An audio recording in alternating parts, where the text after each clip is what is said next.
What's up, guys? Jacob here with Whisker Whisper Fishing, and thanks for tuning in. Today we're going to be talking about the best rods for catfishing and my opinion on that.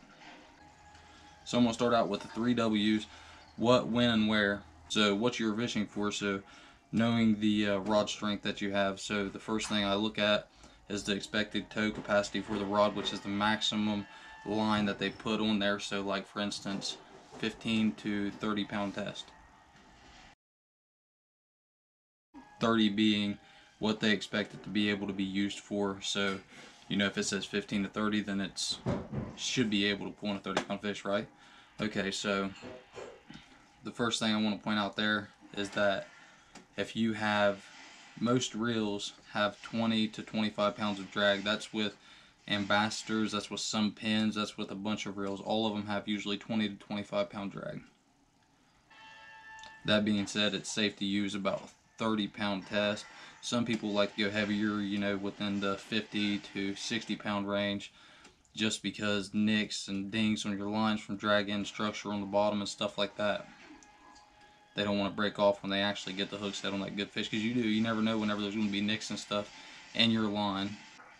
I usually fish with one-piece rods as far as catfishing, unless it's a surf rod. Surf rod's 10 foot. You know, too much of a hassle to kind of pack up and put in your car and just go wherever. But I do like one-piece rods, and the reason for that is that little section there in the middle, they tend to split off, you know, whenever you're there's a good chance for it to break. So getting back on like the surf rods, you know, your 10 footers, 11 footers, 12 footers, things like that. A lot of bank fishermen will fish from the bank with those because casting distance, and that's understandable. You can fish with 7 to 8, 7, 8, 7, 6, whatever length rod you have from the bank. You could throw a Abu Garcia Ambassador Rocket on there and be able to wing it just as far as you can with a surf rod, and I'm pretty confident about that. Next we'll go into like rod colors. Visibility is everything at night. I prefer rods like this one right here, this color. This is the Hypercat, and the expected tow capacity for this rod is 15 to 40 pound test. This is a heavy action rod used for throwing 2 to 5 ounce weights, which could probably handle a lot more weight than that. That's just kind of what they put on the rod. But the visibility on this rod is amazing. A light hits it, it just shines, probably brighter than what you want it to. You really can't miss this thing in the dark. But as far as visibility, you know, that's kind of a nighttime thing. You know, like your white or your neon green, your yellow, things like that are easier to see at night. Maybe a light pink. Your darker rods are just harder to see.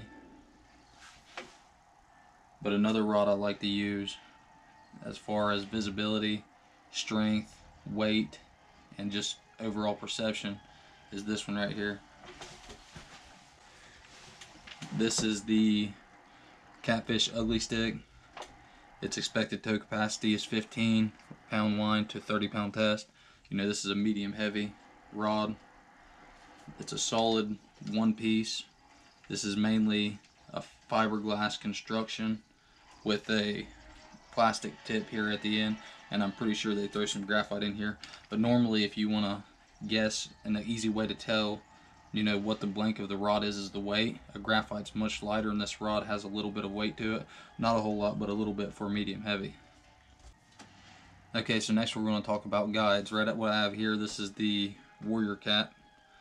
I have it upside down, but we're going to talk about the guides on this pole here. And I do really like this pole. It's about $79.99.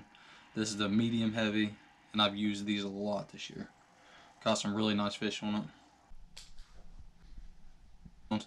You guys can go check that out in the videos. But I really like the eyes on these guys. It has no inserts, and the problem with inserts, you know, they'll pop out and stuff like that, and then you'll have to go to, you know, send them back to the company sometimes to get them put back in. And trust me, I've been through that too, and that was probably one of the most annoying processes that I've ever had in my life. So yeah, you'll really learn to appreciate these single stainless steel eye inserts or these single stainless steel guides without eye inserts. So everything's going to be upside down, but here's the Mojo Cat by St. Croix.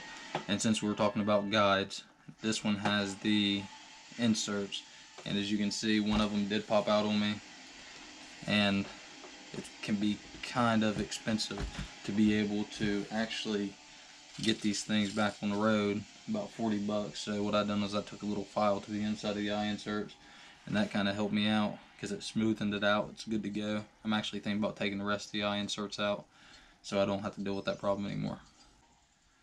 So really, at the end of the day, it just depends on what you're fishing for, the size of the fish, whether it be a channel cat, a blue cat. Well, those are pretty similar, but your channel cats are much smaller in size normally.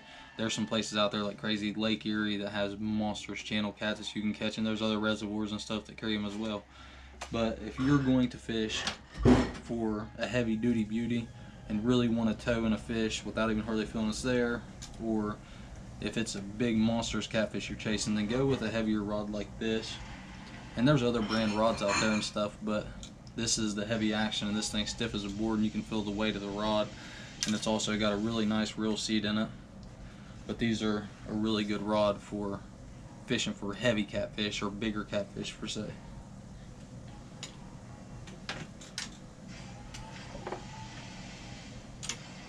Or if you want to spend more money and you want, hey, I hate to use this word, but a lot of people kind of get tired out and overuse it, but a sensitive rod. This is a very sensitive rod. You can feel everything from the tip of the rod to the handle whenever it's just tapping at it, especially if you put braid on it like it has. But if you're willing to spend an arm and a leg for a fishing rod, which that's totally up to you, then go with a St. Croix rod like a Mojo, or even a Mojo Cat or a Mojo Muskie. Now Mojo Muskie is very similar to this, and really I don't see much of a difference. Both rods are really tough, but this is the actual catfishing brand. But yeah, go with one of those if you don't care to spend a little more money, because it's definitely worth it. All these are great rods.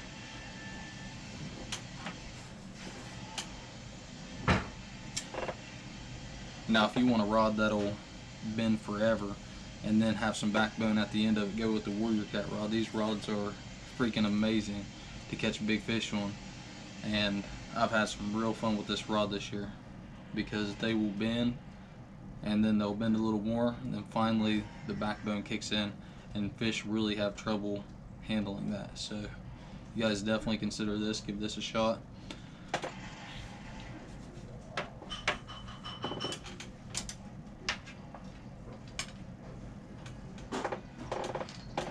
And if you were on a budget with, your fishing gear and things like that, I completely understand. Not a problem. Go with the $39.99 ugly stick. You can get them at your local Walmart.